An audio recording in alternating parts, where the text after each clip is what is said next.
離開山頂啦，而家要咁樣咧離開山頂嘅時候咧，我哋呢度咧去緊前面咧有支交通燈嘅位置啊。咁去到交通燈之前咧，其實都係一路係上緊車嘅。咁就都係嗰句啦。如果齋踩山頂咧，咁你呢度咧可以踩快少少，係的而且確冇所謂嘅，衝下 PR 幾開心係咪先？咁但係就咁懶係出嚟踩呢個山石環咧，咁都係留翻少少力。我平時踩呢節咧，我都會會撳大餅嘅。其實如果我就係踩山頂，係啦，咁就會撳大餅，快吞均咗呢條斜去。咁但係咧，今晚踩山石環咧，咁我就而家都係撳翻個細餅，輕鬆下超下先。我真係有啲驚，我會唔會咧陣間落完石澳咧係唔夠力上翻嚟咯？咁到時就真係唔知點算好。係啦，而家我哋左手邊，嗰個頭少少，見唔見到？係啦，就有交通燈嘅路牌啊。咁就同我哋講，前面咧就係支交通燈啦。Oh no！ 又係紅燈。點解又係紅燈？因為呢盞燈咧，其實都等得有啲耐，而佢個起步位又係斜喎，咁所以咧好多時候都好唔中意上到嚟係紅燈。有冇人明斜路着落鞋起步嘅辛苦 ？A few moments later， 今晚係偏好彩啊！等咗應該半分鐘都唔使佢轉翻綠燈，係啦。咁樣咧呢度咧，我哋見到左手邊就有巴士站啦。咁我哋呢度就開始準備落斜噶啦。咁頭先咧話咩？有條路咧，我咪話咩 U turn 啦，直落去條石橋嘅，就係我哋而家頭殼頂呢條石橋位。咁佢落到嚟呢邊咧，其實都係可以去翻凌霄閣嘅。愉快嘅落車時間。呢度啦，呢條落斜咧，我習慣咧會較光一較我支頭燈，因為佢有啲位咧山頂落斜咧係真係啲樹遮住咗街燈咧，有啲暗，係會睇唔切地下有坑啊。咁如果你唔熟路咧，其實都山頂落山呢段路都唔建議你踩咁快咯，因為我自己就叫少少熟路啦。咁樣咧就，但係我多數快嘅話，我都係45左右啦。我估呢度落去，而其實我都見咧有唔少私家車司機啦、的士司機咧，佢哋揸呢邊唔熟路咧，佢哋都係揸30幾嘅仔個時速。咁你諗下，人哋咁大架車，私家車都揸30幾，咁我哋單車咧有陣時唔熟路真係自己收慢一下啦。再加埋咧，好似今晚都還好啊。之前我有一次上嚟踩咧，其實山頂呢度咧有陣時咧會吹無定向嘅落山風嘅，咁樣咧嗰陣時就會好危險噶啦。如果你踩太快，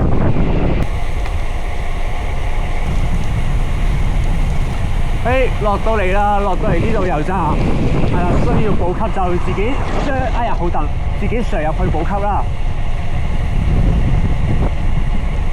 今晚都算少車啊！呢條路暫時我前後都冇車，係啦。咁過咗油站啦，過咗白山路入口啦，我哋呢個時候咧就記得咧開始要準備挨去近中線啲嘅位置，因為我哋呢度咧要沿路落翻山去黃泥涌嘅方向。呢度用右線係啦，前多少少，但係我哋唔係翻金島啊，我哋前少少呢個彎位係啦，就係呢度轉右。冇錯啦，呢度落嚟，呢度咧就係我哋頭先如果唔係行金道咧，其實就係會喺呢條路上嚟咯。咁我哋就沿住呢條路繼續落翻去港安醫院先。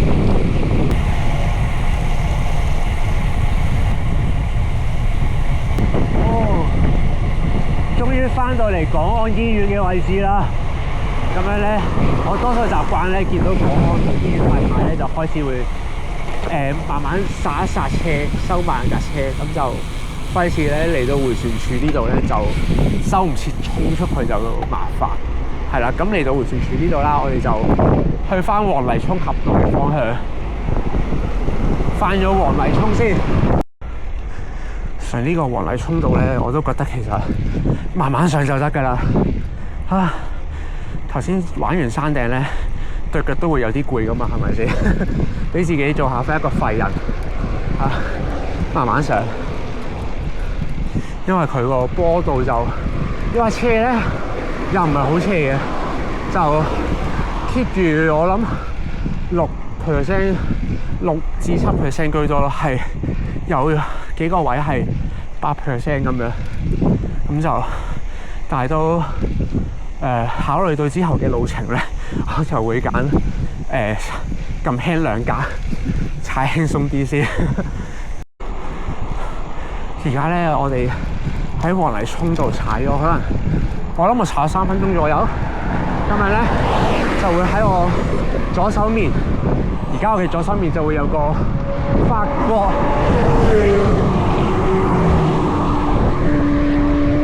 賽車，講埋先，係啦，喺我左手面咧就會有個法國國際學校啦，有啲網球場啊嗰啲喺度。咁樣咧過咗佢，我哋前面再踩多陣啦。咁樣咧就會見到喺左手邊咧又會有翻個油站。咁我多數咧就會喺嗰個油站度休息。哇！而家離好遠見到啦，呢個油站已經，唔知大家望唔望到？遠處超級遠處有個紅色頂嘅地方，嗰個就係個油站。我咧多數咧就會走入去買罐汽水 ，which 我都係諗住陣間走入去撳罐汽水，咁就輕輕補給下咯。同埋我成日覺得咧，咁踩車咧係中間係需要有啲甜頭俾下自己咧，先可以有呢個動力繼續踩落去。所以呢罐汽水咧都係一個係我嘅心靈馬力來源啦。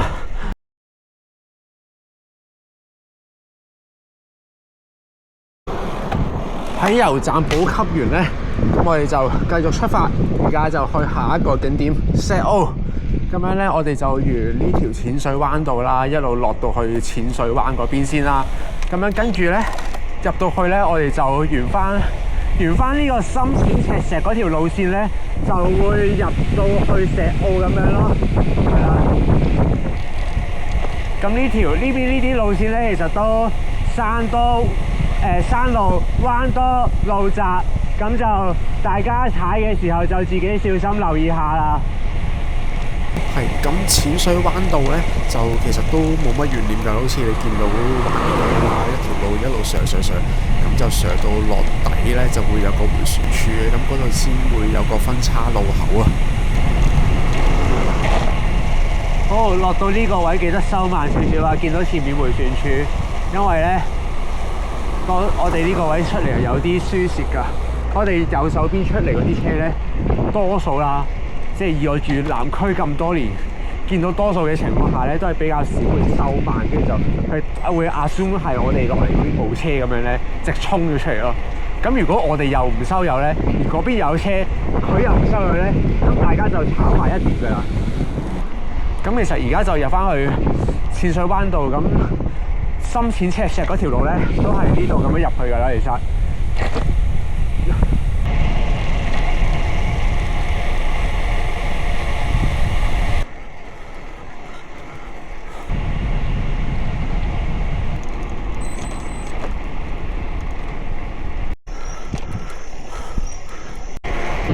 終於過咗柴斜上面嗰個迴旋處啦，而家就入緊石澳啦。哇！一段好長嘅爬坡，由呢個淺水灣開始，跟住去到啱啱嗰個迴旋處嗰度，真係哇好長啊！咁而家就入緊石澳啦，就好似以之前嗰條片咁講咧，入石澳呢條路咧，其實望落去咧係落緊斜嘅，但係咧真係唔知點解每次入嚟咧都要俾佢踩一架車先識喐咁樣。而家落斜咧，踩翻快少少咧，叫有啲風吹埋嚟就舒服啲。頭先一路上斜都係冇風，超翳焗咯，跟住係勁辛苦。A few moments later， 話說啱啱咧就過咗呢個叫咩土地公站啊定乜鬼嘢，唔記得咗啦。總之咧，你去行山咧，去行龍脊咧，就喺嗰個巴士站落車嗰度啦。咁過咗個巴士站咧，我哋而家就開始就真係落車啦，終於踩咗咁耐，終於可以俾對腳唞下啦。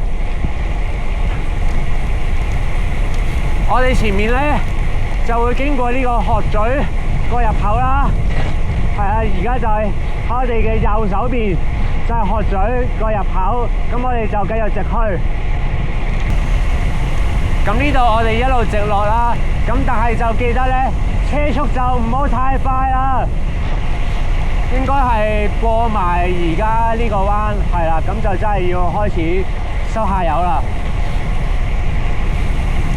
因為前面咧就會有一個好急嘅 S 彎，係啦，就係前面呢個，咁啊真係收定下油先啦。如果唔係咧，一個唔小心，你入彎咧鏟咗個對面線，咁就真係哇，咁就大鑊啦！嘿，係啦，呢個 S 彎係有啲急嘅，其實。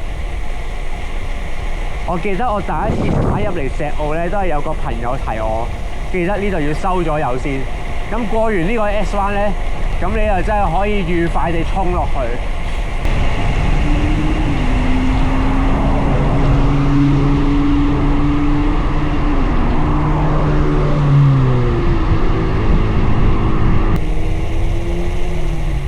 落到嚟咧，咁就可以一個 U-turn， 我哋入石澳啦。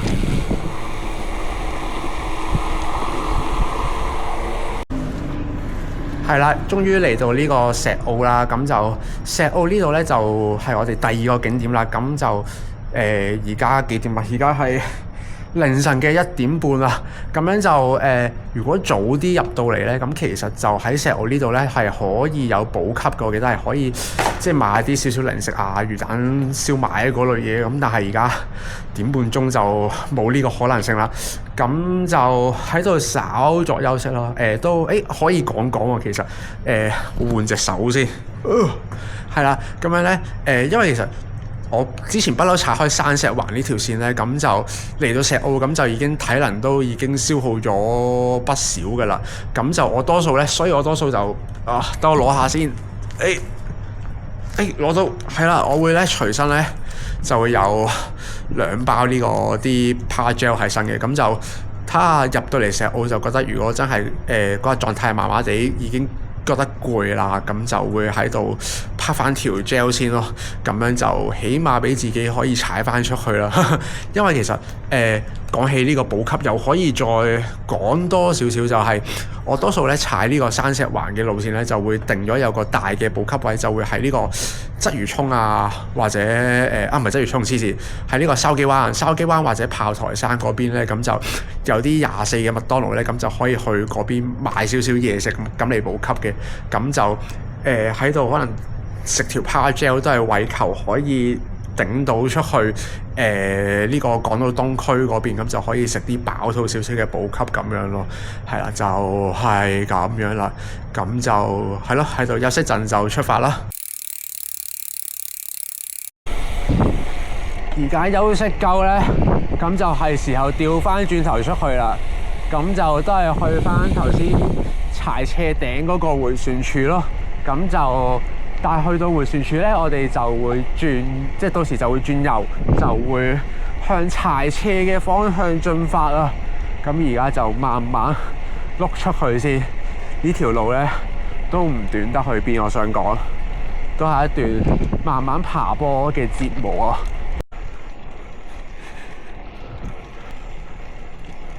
睇到你呢塊牌呢度啦，見到呢個鶴咀呢塊水牌咧。即係話由石澳上翻嚟比較辛苦嘅爬坡咧，就差不多就完啦。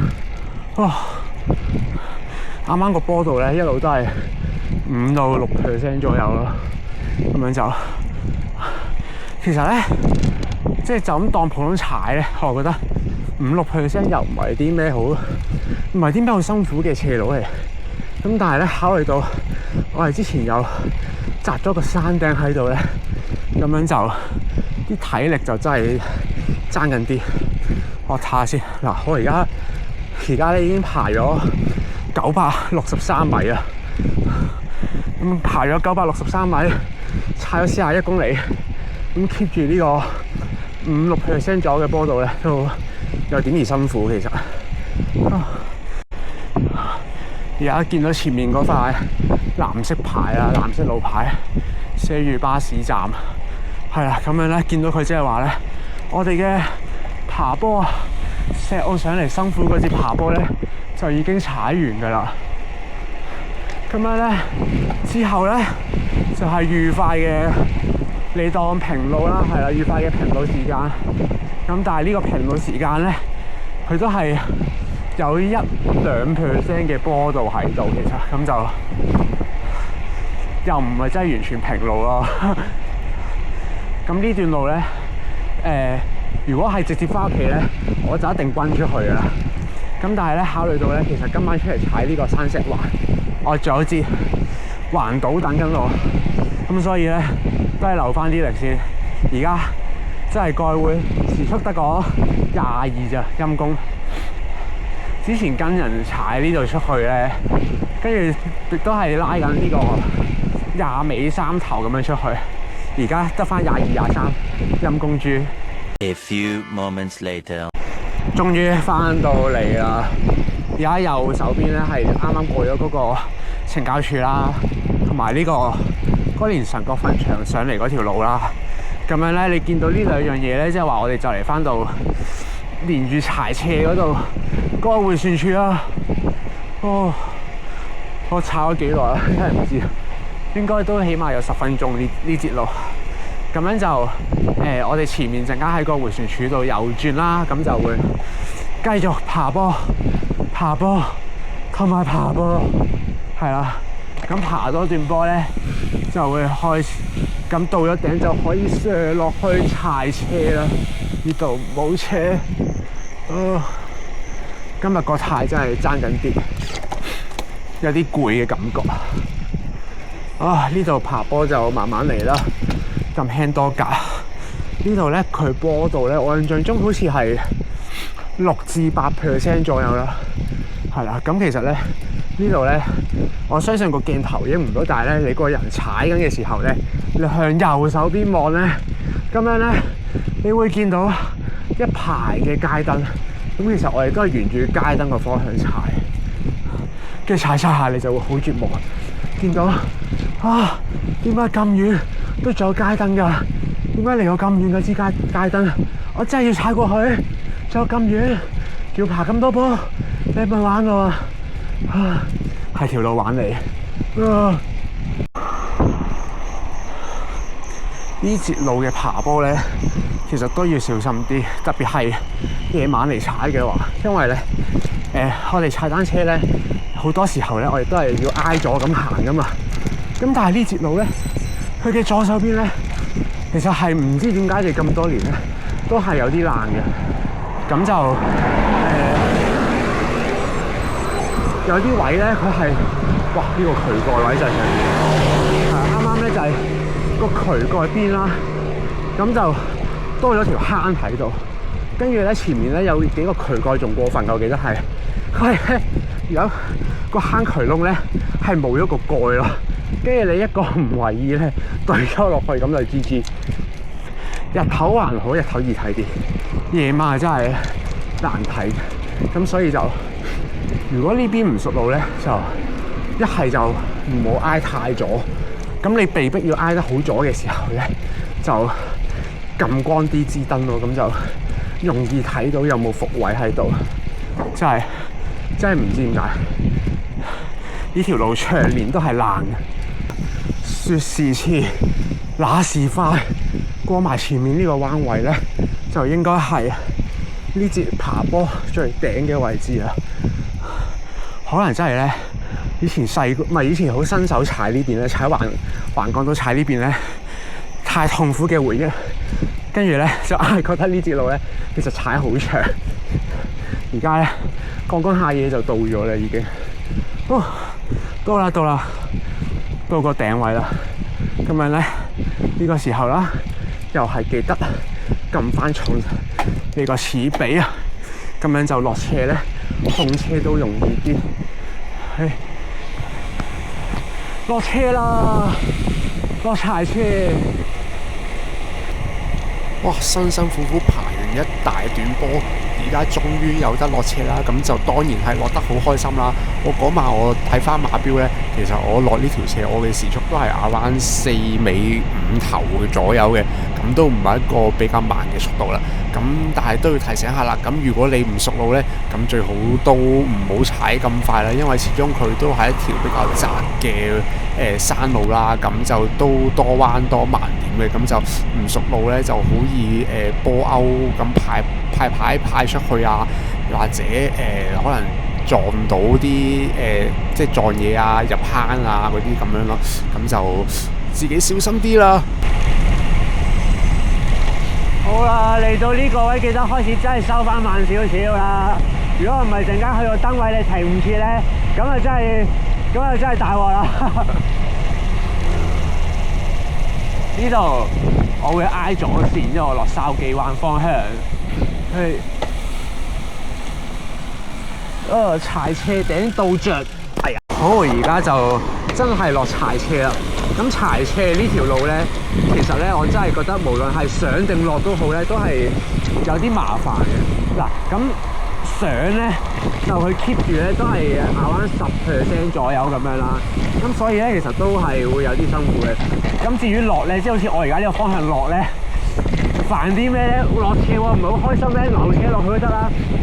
其實咧就係呢度咧，地下好鬼死多坑，跟住咧啲坑咧個闊度咧又係足以入眼嘅程度喎，跟住同埋中間又會有燈啦，咁所以咧我每次落柴斜咧，我都覺得係要打醒呢個12分精神，一個唔小心咧，即係懟中咗落條坑度，咁佢真係慘。好似呢度啊，燈位前都有條坑，捉翻下巴先。係啦，咁呢度啦就其實一路都多坑啦，又多斜，唔係即係又比較斜喎。咁有陣時咧就你唔小心個速度太快咧，咁就好多嘢避唔切咧，咁就會炒車。咁所以我就覺得落呢個柴斜都唔係一個非常之容易處理嘅嘢嚟嘅。即係話係好新手嚟咧，咁我都覺得係有啲辛苦。which 其實我都諗起，即係講下，我諗起我新手時期踩好呢個環港島咧，落呢條斜咧，我真係驚嘅。其實嗰陣時望住地下啲坑啊、驚入銀啊，跟住又要避車啦，又要睇燈啦，咁樣係踩得多咧，跟住個路開始大概記得邊啲位有坑咧，咁就冇咁驚咯。咁落完柴斜咧，而家就嚟到呢個港島東區啊！而家身處喺呢個筲箕灣嘅範圍。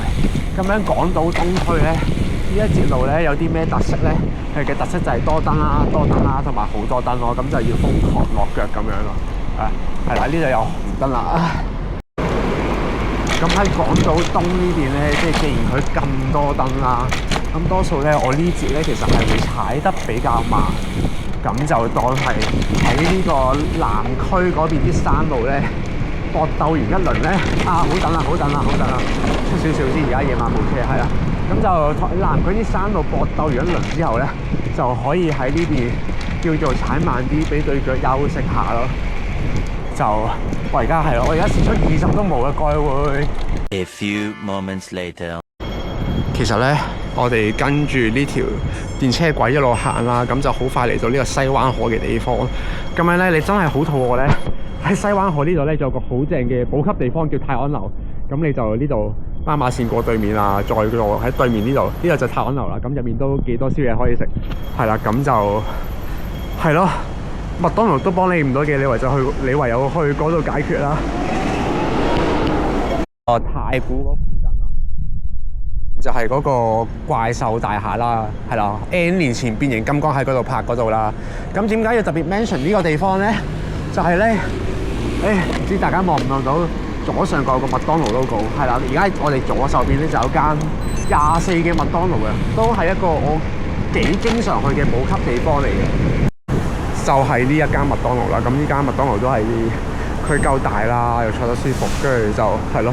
我架車擺喺外面又容易睇到喎，咁所以就一個我幾經常入嚟，即係踩通宵車咧，幾經常入嚟嘅補給位置啊！呢間麥當勞非常好啊！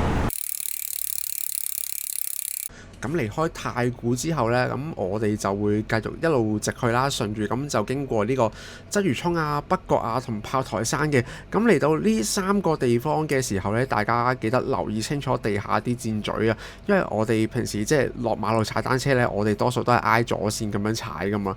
咁但係咧呢3個地方呢，其實你如果你 keep 住挨左線呢，有陣時呢佢就會指咗你上去山嘅。咁你自己就要記得留意下地下啲箭嘴啦。咁適當時候呢，就 cut 翻出條中線，咁就你先可以繼續直去，就去到呢個天后啊維園嗰邊嘅。而家維園就喺我哋嘅右手邊嘅，咁我哋一路繼續直去咁樣。其實你中意打卡咧，都可以喺度一齊嚟打卡嘅，因為左手邊就係中央圖書館咁。我諗喺門口擺架車嚟影相都幾靚啩，我未試過，有興趣嘅師兄姐都可以試下。嚟到呢個位置咧，就維園個尾啦，已經係銅鑼灣嗰邊嚟嘅啦。咁前面你見到4條行車線啦，我哋就攞左2呢條行車線。綠燈非常好。嗱，最左線咧，佢轉翻入去銅鑼灣嗰個巴士總站個位啦。咁我哋就攞左2咧，就可以繼續直去向呢個呢個叫咩？東華三院嗰邊進發嘅。我以前咧就會攞右邊嗰2條線嘅。咁嗰2條線咧，你就可以踩去 Sogo 嗰邊。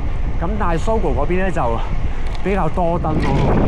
你中意入去影相嘅，咁你就可以踩過去嘅。但係我之後有個朋友教識我要行呢條路之後咧，我就多數行呢邊就少啲燈，踩得舒服啲。個位咧，咁我哋就右轉，係啦，唔好左轉上山啊，唔好又虐待自己上山啊。係啦，呢度出嚟，咁樣咧就會去呢個利舞台嗰邊咯。咁就可以行少幾支燈，就 cut 入去跑馬地嗰邊咯。同埋咁樣行咧，陣間咧就我會行呢個皇后，可以入到皇后大道東嗰邊啊。嗰邊又係少啲燈。呢度一路直去，一路直去，啊，好燈！好啦，嚟到皇后大道東呢邊咧，咁我哋就，我哋要行中間呢條路，唔應該話會嚟到皇后大道東呢邊，係我哋要去皇后大道東嗰邊，突然間傻咗，係啦。咁喺跑馬地呢度咧就咁樣行，咁就雖則咧話就話而家夜晚少車啦，咁就多數都可以踩得好舒服，咁但係咧多少都留意下咧，我哋嘅左手邊啊，係天橋咧，會唔會有車落嚟咯？因為呢度左手邊有車落嚟嘅話咧，多數個車速都係比較快嘅。咁同埋咧，呢度我都會習慣出到嚟咧就 cut 翻咗，係啦，咁我就可以用翻條左線嚟入皇后大道東。我多數喺呢度咧，我會撳翻一個用細餅嚟踩呢節仔斜嘅，咁就因為咧。即係好多次咧嚟到呢個位咧，前面都累積咗一堆嘅爬升啦，咁咧對腳都係會處於一個比較攰嘅狀態啊，所以咧我就會撳細餅嚟踩咯。咁皇后大道東呢邊咧，其實都有樣嘢要留意，其實就係佢地下咧都幾爛下，幾多坑。不過咧就其實講真啦，我覺得成個港島咧都冇乜邊個地方係唔多坑咁樣嘅啦。哇，係啦，咁所以咧就你嚟踩港島，基本上都要好留意地下啲坑，無論係踩港島邊一 part 都好。咁而家嚟到中環啦，咁今日又係星期5啦，即係而家星期5晚啦，跟住又踩正呢個5·1黃金週嘅長假期啦。咁所以咧嚟到中環會有啲咩特色嘢咧？係啦，就係我哋嘅蘭桂坊咯。係啦，咁我哋嚟踩單車噶嘛，咁蘭桂坊關我哋踩單車咩事咧？咁樣咧就其實咧我都試過好多次，咁就禮拜5晚出嚟踩單車啦，跟住前面蘭桂坊咧係勁塞車咯。因為勁多人要上的士啊，有啲的士要爭下乜乜成咁樣咧，係塞到呢個位都行唔到車咯，係會。咁就都有陣時即係即係雖然我唔係幾中意左咳右咳嘅其實，咁但係咧俾啲的士咁樣頂住咧，有陣時我都要喺度左咳右咳，係咁攝罅咁樣攝出去咯。係啦，今晚交通比較暢通喎，好彩地啊！平時呢個位咧就係呢個位開始左閃右避啦，要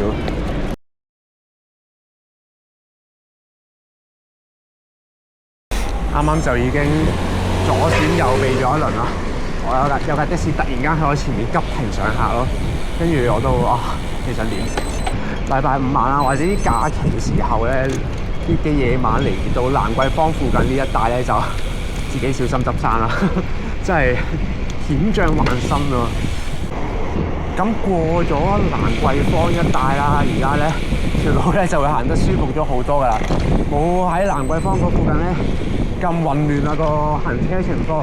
嚟到呢個位置啦，咁頭先過咗左手邊咧係過咗中環嗰間當時嘅，咁就我哋要喺呢度咧留意多啲咧後面有冇車啊，因為呢度咧我哋由最左線啦要 cut 到去最右線，都係啦。呢個我多數嘅踩法就係咁樣。呢度直去係可以嘅，我記得，但係咧直去咧臨尾都係要咁樣 cut 咧，我就不如早啲 cut。係啦，呢度 cut 到嚟最右線，係因為我哋頭先 keep 咗左線咧，咁就多咗少少，真係好少嘅上落斜啦。同埋咧，佢最後要屈翻落去嗰個係咩？西環嗰附近，咁都係要有個位係 cut 多一條線咁樣出嚟。咁我就不如早啲 cut 入嚟，咁就呢條路有少啲車行得舒服啲咯。咁就一路直去啦，嚟到呢個位置咧，我哋行左邊呢度，跟住咧前面呢個路係位就轉右，咁出翻去咧就可以駁入去海味街嗰邊。呢度出翻嚟轉左，跟住就可以兜翻入去海味街嗰邊。其實呢條街而家係咪就係叫海味街咧？我記得細個嗰陣時呢度咧係成條街都賣海味，所以叫海味街咯。暴露年齡系列。咁嚟到西環呢邊咧，其實個情況咧就同頭先東區嗰邊有啲似嘅。咁其實都係多燈啦，同埋好多燈咯。咁就所以呢段咧，我多數都係會踩翻慢少少，唔會扯住咁去，咁就會又可以踩得舒服啲。其實入到西環之後咧，即係我頭先係喺接翻入海味街嗰段之後啦，基本上都係一路跟住條電車軌咁一路直去就係。咁你就可以咧，好等，咁你就可以咧，就輕輕鬆鬆地嚟到呢個堅尼地鐵嗰附近啦。同埋踩呢邊咧就真係小心啲咯，有陣時避地下啲坑咧，咁就可能唔小心會太靠近條電車軌咧，即係變咗就喺個坑你有避到，但係就避唔到條電車軌，就喺條電車軌嗰度入銀，就都幾麻煩啦。而家就嚟到呢個堅尼地城，佢嗰度有個游泳池個尾嗰度，佢喺我哋嘅個游泳池咧喺我右手邊。等我停低俾大家望下先。係啦，呢個游泳池好非常好啊，綠燈。咁我哋嚟到呢度咧就轉咗，係啦，兜入嚟呢度。我記得其實頭先個位咧直行都好似係得嘅，咁但係咧就純粹又係嗰句，我慣咗自己行入嚟呢邊咯，呢邊多少少補給咯。啱啱喺個燈位度再右轉啦，咁你真係得右轉呢個選擇嘅啫，你左轉就逆線噶啦。咁就右轉完之後咧就一路直去，咁前面咧就會有一間七仔，跟住咧再前啲咧係有間 OK 便利店喺度。咁其實你頸渴啊、肚餓啊都可以喺呢兩個地方度做補給咯。咁就以前有次呢間七仔咧係有熱咖啡飲嘅。我記得以前有次出車咧，好似得15、16度左右，係啦。咁樣咧踩到嚟呢度咧就覺得好凍啦，跟住就入咗去七仔買熱咖啡飲。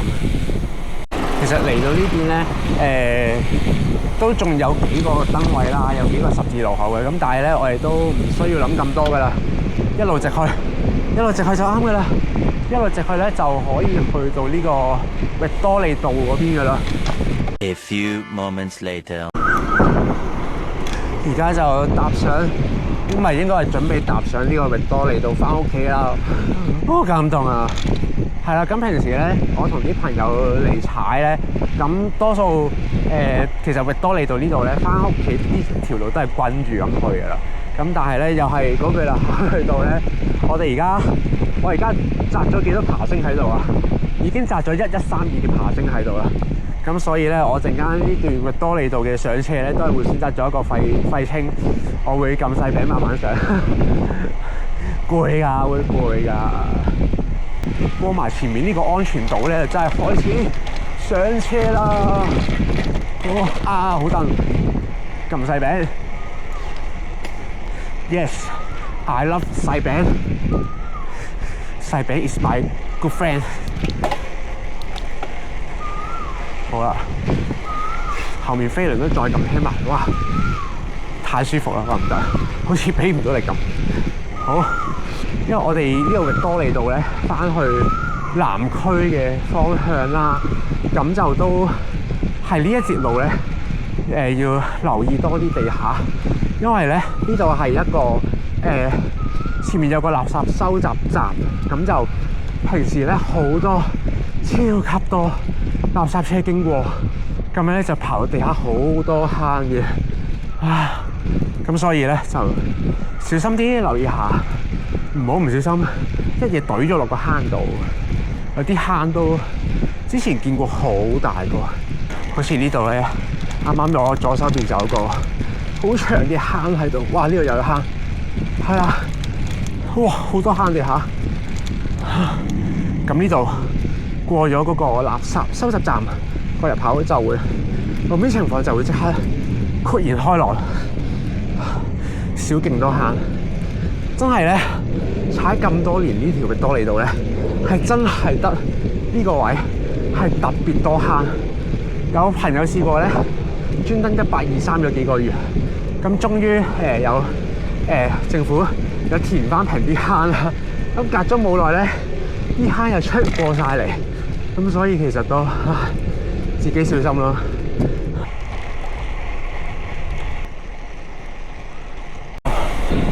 過咗呢個華富消防局，而家就係最後嘅落車衝刺啦！哇！而家咧華富村呢邊咧起緊新公屋咧，跟住頭先經過嗰個燈位啊，附近咧係超多碎石仔咯，跟住一瞬間我係有驚，哇！大鑊會唔會爆胎咁樣？跟住我專登避咗呢啲碎石仔。最後嘅落車衝刺。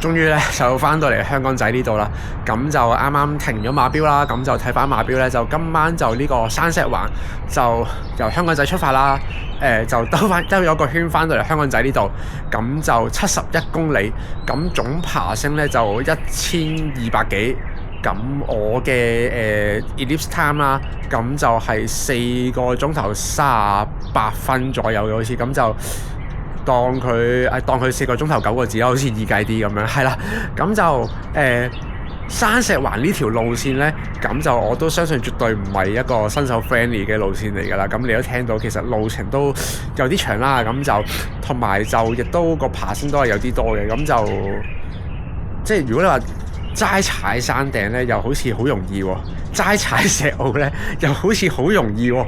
咁樣齋踩一個環島呢，又好似好容易喎。